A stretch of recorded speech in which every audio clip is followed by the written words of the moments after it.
حياكم الله يا أحباب. من 10 سنوات كنت بعرف أنه في عنا فروض 5: الصبح، الظهر، العصر، المغرب، العشي. وبوقتها كنت مرافق شخص كان يعتبر ملتزم دينيا، ثابت على صلوات، وسميه اللي بدك تسميه. فوقتها هيك كنت عاني من هموم بسيطة بوقتها، من 10 سنين. شو همك غير انك تنجح بمدرستك او تنجح بالثانوي؟ فوقتها عم احكي له هذا الشخص، قام اجى قال لي اجمل شيء بعمله خلال يومي هن الركعتين اللي بصليهم قبل نومي.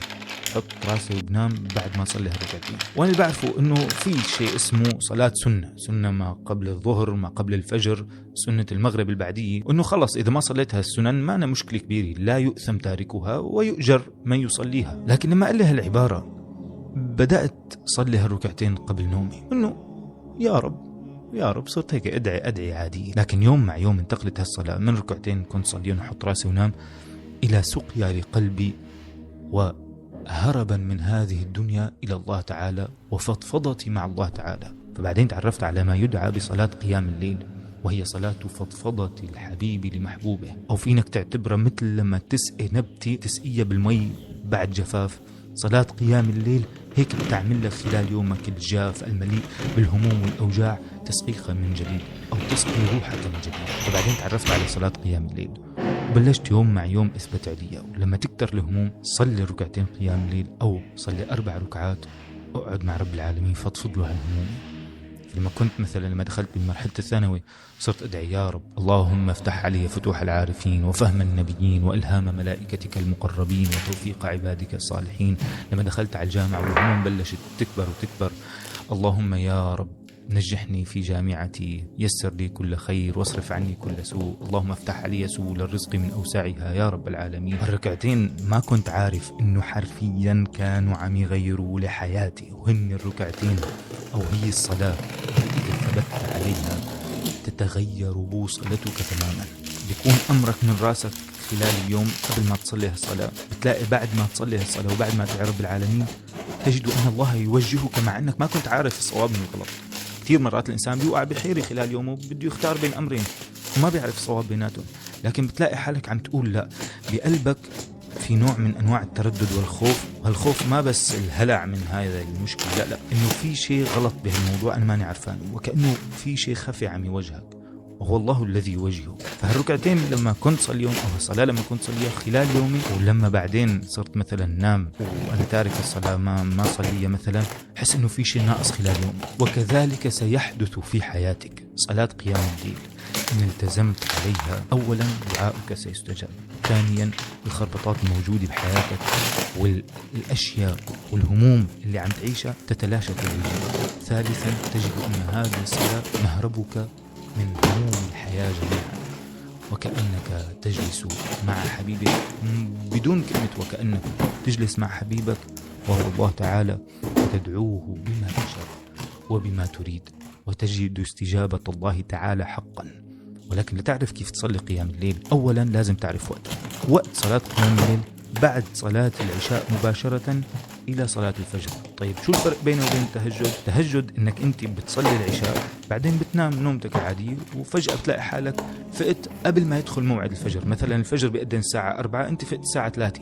هون ما عاد بتنوي نويت قيام الليل، لا، نويت صلاة التهجد، لأنك نمت وفقت. أما قيام الليل بدون ما تنام، قم الليل إلا قليلا. أنت قبل ما تنام تلاقي حالك صليت العشي، قعدت قبل ما تنام بتصلي ركعتين تنوي نويت صلاة قيام الليل. طيب كم عدد ركعاتها؟ من الركعتين وتزيد ما تشاء. يعني فينك تصلي 4 ركعات، 6 ركعات، من الصالحين كانوا يصلوا 12 ركعة. جمال صلاة السنن إنك تقدر تقرأ فيها السور اللي حافظة والسور اللي ما حافظة. بمعنى بتجيب حمات المصحف، تجيب القرآن الكريم، تفتح على سورة بتحبها، ولنقول مثلا سورة ياسين أو سورة الرحمن، بتحطها قدامك وانت عم تصلي قيام الليل، تقرأ 4 آيات، بتركع بتسجد، تطلع على الركعة الثانية تقرأ مثلا 4 أو 5 آيات، بتركع بتسجد بتسلم، وهكذا قد ما بدك تصلي عدد ركعات بتصلي. بعد ما تنتهي من الصلاة تدعو الله بما تشاء، فتبدأ دعاءك بالثناء على الله تعالى. اللهم يا رب يا ذا الجلال والإكرام، يا ذا الطول والإنعام، يا أرحم الراحمين ويا أكرم الأكرمين. ثم تبدأ دعاءك وتختمه بالصلاة على رسول الله: اللهم صل وسلم وبارك على سيدنا محمد وعلى آله وصحبه أجمعين. ثم تدعو الله بما تشاء، بالفصحى، بالعامية، بما تريد. يعني يا رب عندي موضوع 1 2 3، يا رب عمر بضائقة مادية، يا رب افتح علي بمادة الجغرافيا أنا ماني عم أعرف أدرسها، يا رب افتح علي بمادة عم أدرسها بفرع الطب البشري، يا رب افتح علي بمادة عم أدرسها بفرع الإرشاد النفسي، يا رب يسر لي موضوع زواجي، يا رب افتح علي بعملي، أنا سافرت يا رب هربا من وضع بلادي، فافتح علي بعمل اللي عم أحاول لاقي بغربتي، يا رب اشكيله اللي بدك إياه، قل له مثل ما بدك.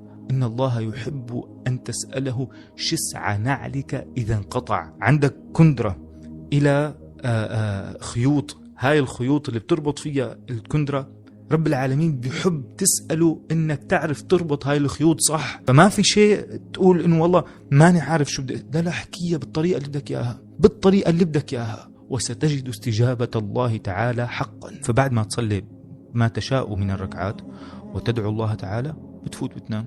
وهاي هي صلاة قيام الليل. ما تصلي مرة وتقطع وتقول ربي ما استجب لي. رسول الله صلى الله عليه وسلم يقول: إن الله يحب إذا عمل أحدكم عملا أولا فليتقنه. يعني ما تصلي ركعتين قيام الليل بس بدك تركع وتسجد ترسل بدك خلص بدي فوت نام وخلص، لا لا لا، ما تصليهم بسرعة. ثانيا رسول الله صلى الله عليه وسلم يقول: أحب الأعمال إلى الله أدومها وإن قل. ما بيوم تصلي 12 ركعة وتاني يوم تقطع، صلي ركعتين تثبت عليهم، تقرأ ما تحب من القرآن الكريم، سواء مثل ما قلت لك تفتح القرآن الكريم أم من السور اللي حافظة، وتداوم على هذه الركعتين والدعاء اللي بتدعيه كل يوم، تلاقي حياتك تحسنت تدريجيا وتغيرت تدريجيا. فبعد سنوات من ثباتي على صلاة قيام الليل حياتي حرفيا تغيرت 180 درجة. كان قبل تفكيري من راسي وبحس حالي انه انا الصواب، ولانه تفكيري من راسي وانا بعرف كنت اوقع بكل جورة وكل مطب وكل موقف